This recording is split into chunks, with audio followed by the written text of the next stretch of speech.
Okay, so today, last day, I think, of new instruction, and then you guys you'll have the rest of the year to just kind of wrap things up. I'll put the test up. The review assignment will be a replacement assignment. So what that means is essentially I'm going to throw out your lowest homework assignment for the semester. And so if you've done everything, you wouldn't have to do the review, but I'd kind of recommend it. I mean, it'll get you ready for the test. And then the test will really only cover the new stuff. That'll be our final.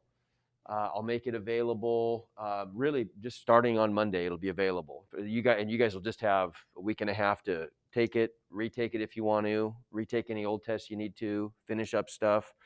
I'll update grades every day or two. And so when you're happy with your grade, you can stop and focus on your other finals. Okay? All right, so for today, what we're looking at now is our last option for solving quadratic equations. We're not going to do completing the square this year. It's really not very useful. It's not something you'll cover it next year in college algebra as a technique, but almost nobody would ever do it. If you couldn't solve a quadratic equation by factoring easily or by isolating x, then the next option that people would almost always take would just be to use the quadratic formula. It works for every quadratic equation, no matter what. It's going to give you solutions. Why wouldn't you use it all the time? Well, because, I mean, here's the formula. And so sometimes it's a little bit cumbersome to use, because it's got a lot of stuff to plug in. You have to simplify a radical. Like in certain cases, factoring is just so quick and easy that it's better to do, right? Okay, so how do you use this quadratic formula? There's a couple steps you got to be aware of here before you even start plugging numbers into the formula. First thing is you have to put the equation into standard form. That's nothing new though, right? That's what we have to do when we factor anyway, right? So just like before, if we can't isolate x, if we can isolate x, then we don't need to put it in standard form. We're just going to do whatever algebra steps we need to do to get the x by itself, right? But if we cannot isolate x, the first step is always to put it in standard form, whether you're factoring or using the quadratic formula. Okay, the next thing, we want to make sure that a is positive. It just is easier to use the formula if a is positive. Well, if we've got this, let's just say hypothetically here, well, we'll look at an example in a moment. We'll look at an example in a moment here. So we want to make sure a is positive. So if necessary, we'll multiply each side by -1 to change all of the coefficients, change the signs of all of the coefficients, okay? And then finally, after we've done that stuff, then we just plug and chug. We just plug and chug into the quadratic formula, and this is it. Once you put your quadratic equation in standard form where a is positive, then the solutions, the values of x that are the solutions are always given, both of them are given by this formula. Negative b plus or minus, there's your two solutions, one for the plus, one for the minus, the square root of b squared minus 4ac all over 2a, okay? And that's it. That's it. You're just going to plug stuff into that and simplify and get an answer. It's just that simple. So let's take a look at an example here then. Okay, so, and I'll put this up on notes today. I'll make sure all the notes are updated today, by the way, because we're getting close to the end. So if you go to the instructional notes in Google Classroom, anything that's not up there, been pretty busy with basketball, but I'll make sure anything I missed, I get up there, okay? Today, I'll make sure all that stuff is up. So what about this one then? What do we need to do first before we can apply the quadratic formula here? We got to put it in standard form. So what's that amount to?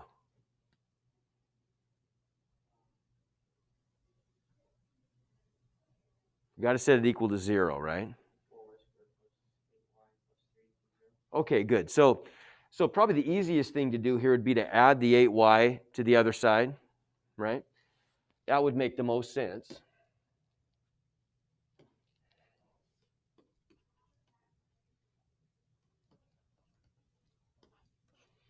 And then what's that going to give us? Well, it's going to give us 0 on this side. On this side over here, we're going to get 4y squared plus 8y plus 3. None of those are like terms, right? So we can't combine any of those. We're just going to set up sum of those three terms. And then what? Well, I guess we just set it equal to 0. It doesn't matter which side the 0 is on. It could be on the left or the right. Makes no difference. And there's our quadratic equation in standard form. Now, what if we had done this, right? What if we had subtracted the 4y squared and the 3 from both sides, and we got negative 4y squared minus 8y minus 3 equals 0? What would we want to do then? Yeah, right. We want to have, this is a problem. We want to have a be positive, right? So we would just distribute a negative 1 through both sides. And all that would do then is just turn it into that equation. Okay, give me thumbs. We good? Elijah, we good? Okay, why don't you close that? I noticed maybe that's part of the problem. Right? Really focus up here. Okay?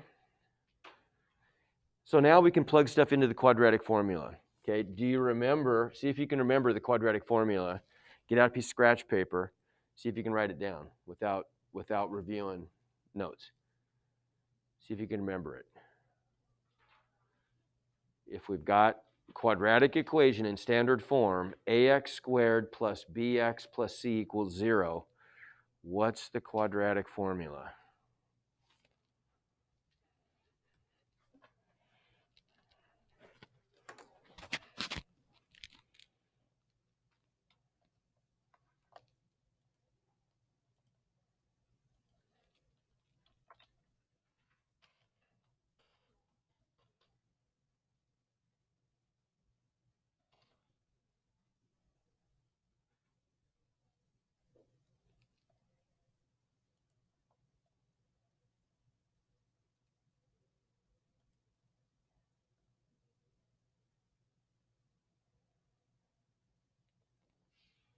You remember it? I'm going to help you.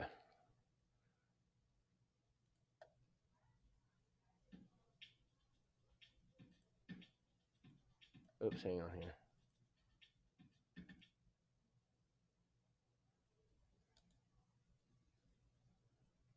Copy link address. Here we go. Let's try this.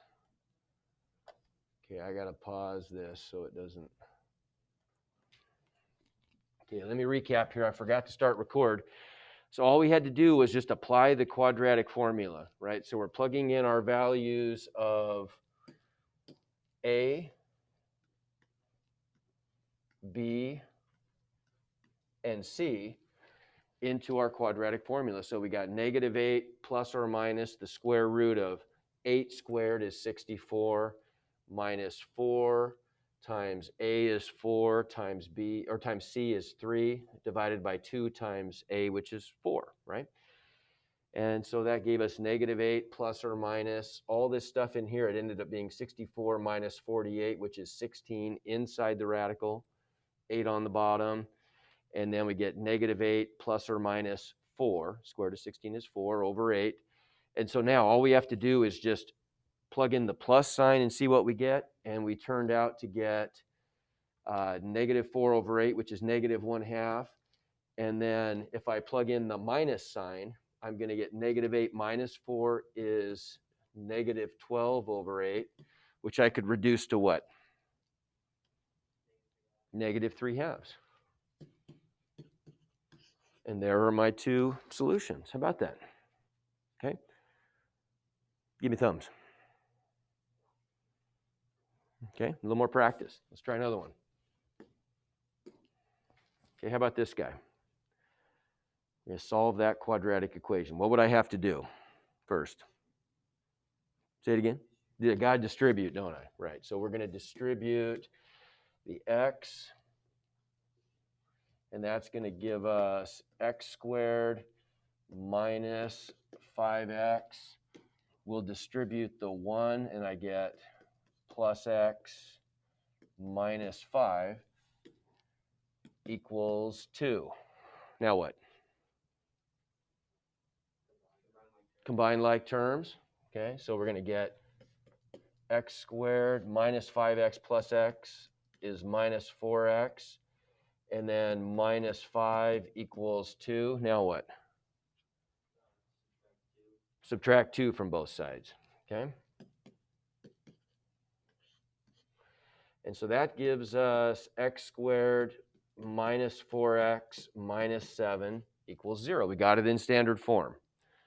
A is positive, right? So we're good to go. We can just plug this into the quadratic formula, and we can see there aren't magic numbers, right? We try to find magic numbers, but they're not there. No numbers multiply to -7 and add to -4. So then we've got our values. Let's write these down. What's A? 1. What's B? What's C? Okay, and now we can plug into the quadratic formula. So remind me what that is again. X equals negative B. Okay, keep going, Crystal. Negative B plus or minus.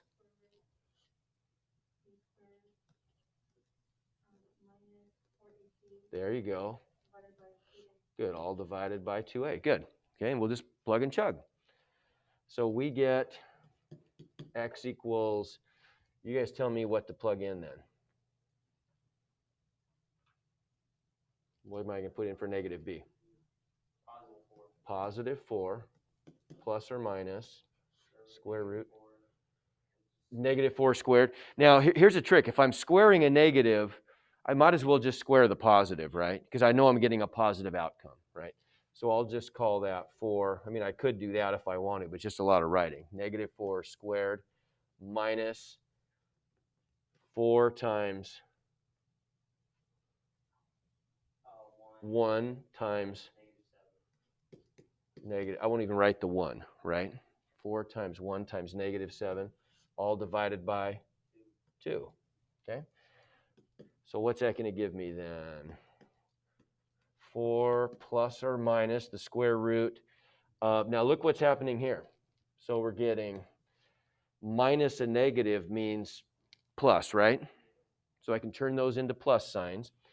And I'm going to get 16 plus 28 is what, 44? Okay, so we end up with x equals 4 plus or minus the square root of 44 all over 2, right? Okay, I've got to simplify the square root of 44 if I can. So let's make our factor tree out of 44. Is there a perfect square factor of 44? We'd like to find a perfect square that, a number that is going to break up into a couple. 11 and 4, right? So we'll put the 4 first, and then 11, and the 4 breaks up into a 2 and a 2, right? So I get a couple of 2s and a single 11, right? So then let's kind of color code that. So I get a green couple, and how about a purple single? And so this ends up just looking like 4 plus or minus. Couples go out. I have a couple of 2s, so I'm going to get a 2 there, right? Times the square root of 11, all divided by 2. Okay? Now here's where I want to split this thing up into 2 parts, because I can simplify at least one of those fractions, can't I? Right? So now I want to do this. I want to take this, and I'm going to split this up into 4 over 2 plus or minus 2 times the square root of 11 over 2. And I can simplify both of those. 4 over 2 is 2. Here I can cancel the 2's because those are factors. The 2 on top is being multiplied by the square root of 11, so I can cancel it, right? Okay. So then I just get 2 plus or minus the square root of 11. Okay, give me thumbs. Okay, good. All right, let's try another. How about this one? What would I have to do here? Add 1. Okay, good. So I get 4x squared plus 3x plus 1 equals 0, right? I'll put the 0 on the right side, okay? So now I can plug into the quadratic formula again. Negative b plus or minus the square root of b squared minus 4ac all over 2a. And so we'll plug in these values. I'm going to get negative 3, because b is 3, right? Plus or minus the square root of b squared. 3 squared would give me 9, minus 4 times 4 times 1, right? I don't even need to put the 1 there. I can, but I don't really need to. All divided by 2 times 4. Okay, everybody agree? If I just plugging in my values. Now I've got to simplify. Okay, so that's going to give me negative 3 plus or minus the square root of 9 minus 16.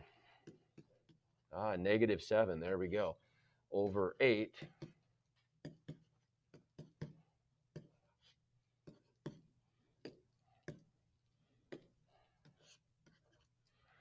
Okay, how do I deal with that?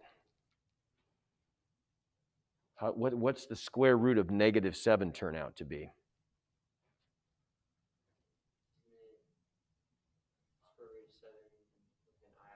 With an I out front, or with an I outside of the radical, wherever you want to put it, right?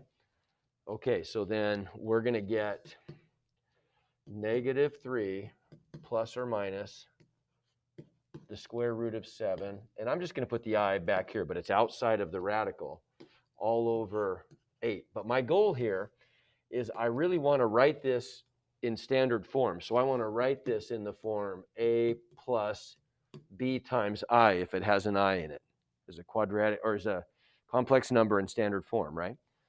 So I want to split this apart. I don't want to have one big common denominator. I want to have separate terms.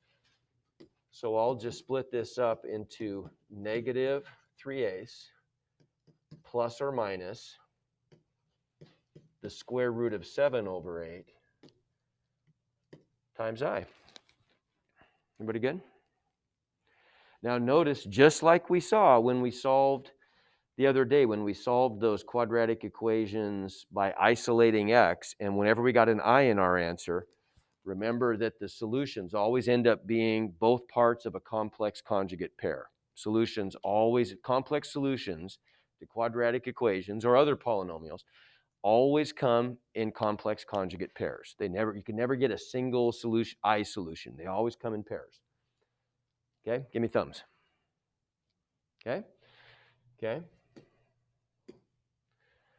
All right, what about I'm not even going to do this whole problem, but what would we do? Let's just set this one up. Once we set up the quadratic equation in standard form, it's all the same stuff. Then it's just applying the quadratic formula. So what would I do first here, do you suppose?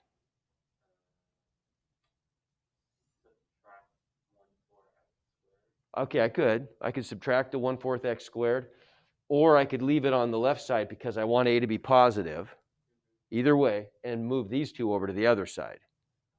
Okay, let's just do that just so we can keep the a positive. Either one's going to work though, Elijah. Really, they're about the same, right? So that's going to give us 1/4 x squared minus 2x plus 11/2 equals 0, right? That looks pretty cumbersome. Look at all those fractions there. I'm going to have to plug into the quadratic formula. Could I do something here to help myself out? What would I do?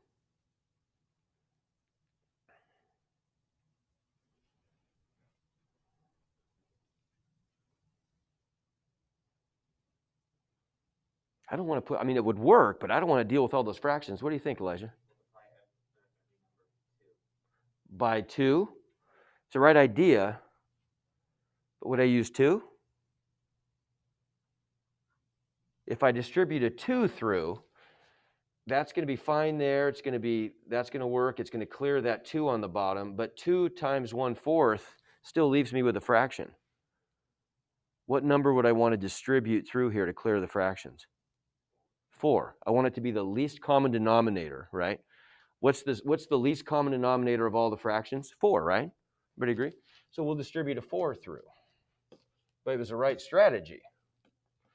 So what's that give me? If I distribute the 4 through to the first term, 4 times 1/4 just gives me 1x squared. 4 times negative 2x is negative 8x. 4 times 11 halves, well, that's going to give me 4 over 2 is going to reduce to 2, isn't it? Right? So we could just do this. Remember this little trick? We could cancel the 2. 4 over 2 is 2, which I'll multiply by the top. Or I can just multiply it out. That's fine. Either way, I'm going to get 22. And then finally, 4 times 0 is just 0, right? So there's my equation, right? Okay. And now I'm all set to apply the quadratic formula, and I don't have any fractions to deal with. So that goes back to that same trick we've been practicing all year. You can clear the fractions, okay? All right, so I want you to notice something here. So in the quadratic formula, we got some different kinds of solutions when we did these problems, didn't we? We got one where we had i's. We got a solution where we had square roots, but no i's. And we got a solution at the beginning where we had two regular old rational numbers, no square roots. Okay? How could we tell from the beginning in the quadratic formula, how could we make a prediction about what kinds of solutions we were going to get? Isn't it the square root that really determines what's going on there? Right? If I, for example, if the number under the radical is negative, well, I know I'm getting i's, right? I'm going to get a complex conjugate pair of solutions with i's in them. So I know both the plus and the minus would be giving me I solutions. I'd be getting imaginary numbers. If the number under the radical is positive, I'm not getting any i's, right? Then I'm not going to have a negative under the square root, and I don't get any imaginary numbers. I'm just going to get two regular real solutions, one for the plus and one for the minus. Agreed? Okay, what if the number under the square root is exactly equal to 0? Well, what's the square root of 0? 0. So if I ended up with a 0 under the radical, I would get negative b plus or minus 0. Well, that's the same thing, isn't it? Plus 0 and minus 0 is the same thing. So now I really don't get two solutions. The plus and the minus give me a single solution. So I'd only get one instead, right? Okay, so we call that number that we generate when we compute b squared minus 4ac, we call that the discriminant because it's its job to discriminate between which answer we're going to get, right? If you have discriminating taste, what's that mean? You like very certain things. You're able to tell the difference between things, and I like that thing better than that thing better than that thing, right? If I have discriminating taste in my, I don't know, fine chocolates, then you know what you like in a fine chocolate. You want dark chocolate, you know what I'm saying? There's all kinds of different options and you know what you want. So you can tell the difference. That's what the discriminant does. It's able to distinguish between the different outcomes that we're going to get from the quadratic formula. And we can break it into three, like we just said, we can break it into three different possibilities. If the discriminant is positive, we know we're getting two real solutions. If the discriminant is negative, we know we're getting two imaginary solutions. We're getting no real solutions. We're getting two imaginary solutions. If the discriminant is equal to 0, we get one real solution and no imaginary solutions, right? Okay, we can even go one step further than that. How do we know if we're going to get irrational answers or rational answers? Like if we look at our previous examples, the first one we did, we got regular old fractions. We got rational results, no square roots, right? But the second one we did, we got square roots in our answer. What was the difference? Well, wasn't the difference that we ended up taking the square root of 16, which is a perfect square in the first example, and we took the square root of 44 in the second one, and 44 is not a perfect square, right?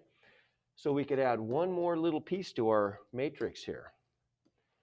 If b is greater than 0, we know we're getting two real solutions and no imaginaries. But we can go one step further. If the discriminant is a perfect square, we know that those two real solutions are rational. They're going to be able to be written as fractions, right? If the discriminant is not a perfect square, then we know our solutions are going to be irrational. We're going to get stuck with some square roots in our answer. Okay, give me thumbs. Okay, let's just try this part, and this is it. So real quick summary. So the formula for the discriminant, what is it real quick? The discriminant, sometimes we call it capital D, or in this case they call it little d. That's kind of dumb. Shouldn't do that. Whoops, shouldn't do that, but these notes do some crazy things. So what's our discriminant equal to? Good, it's the part under the square root in the quadratic formula. So b squared minus 4ac. If d is greater than 0, how many roots are we getting? How many solutions? 2. And what do you know about them? They're real. And if it is a perfect square, they would be real rational, right?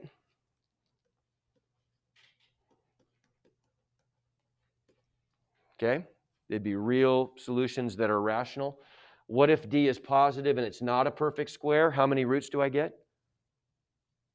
2. Good. And what can you tell me about them?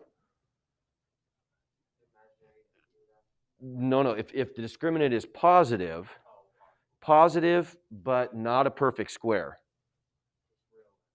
they're real and irrational. I'm going to get square roots, aren't I?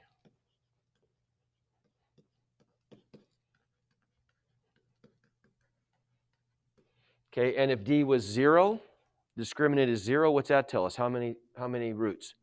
1. What kind?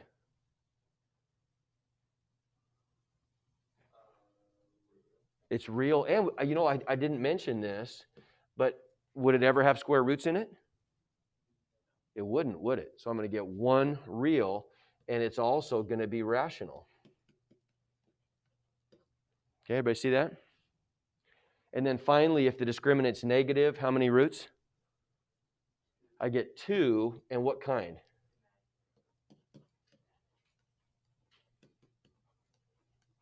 Okay, good. All right, let's try calculating a couple. So what about this guy here? All we have to do now is just find the discriminant, right? So b squared minus 4ac. For us, what's that going to be? B squared is 24 squared, right? I know it's negative 24, but because we're squaring it, we'll just make it positive. So 24 squared minus 4 times 1 times 144. Well, that's going to end up being actually 0, isn't it? Right? That's going to give me, let's see, what's that going to be? That's going to be 88. That's going to be 576 minus 576. So that's actually going to end up equaling 0. Okay? And that's just calculator work, right? So what's that tell us then? Yep, 1 distinct rational solution. And we'll actually call that a double solution next unit. We would talk about why that is, but that'll be next year. Yes, sir.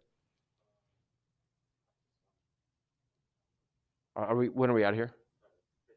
53? Okay, let's see if we can get through just a couple here real quick. And we may have to take just a little bit of time on Monday to wrap this up, but like 5 minutes, and then the rest of the time you'll have. So what about this one? I'd have to put this in standard form, wouldn't I? Right? Before I can find the discriminant, I'd have to rewrite that as 2x squared plus 8x minus 7 equals 0.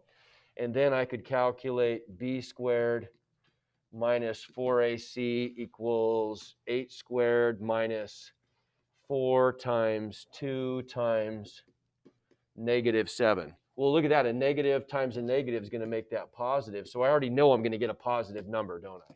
Right? Turns out to be 120. Okay? Well, if it's 120, that's not a perfect square, right? So aren't I going to get 2 distinct irrational solutions? There you go, right? We good? Okay, this guy here, same kind of thing. b squared minus 4ac would be 7 squared minus 4 times 5 times 14. Well, that's clearly going to be negative, isn't it? Right? That's going to be a negative number. We don't even need to know what it is, but I know it's going to be negative. So that's going to be two complex solutions that are not real. Right? Everybody got it? Okay, that's a good place to stop. All right, have a great day.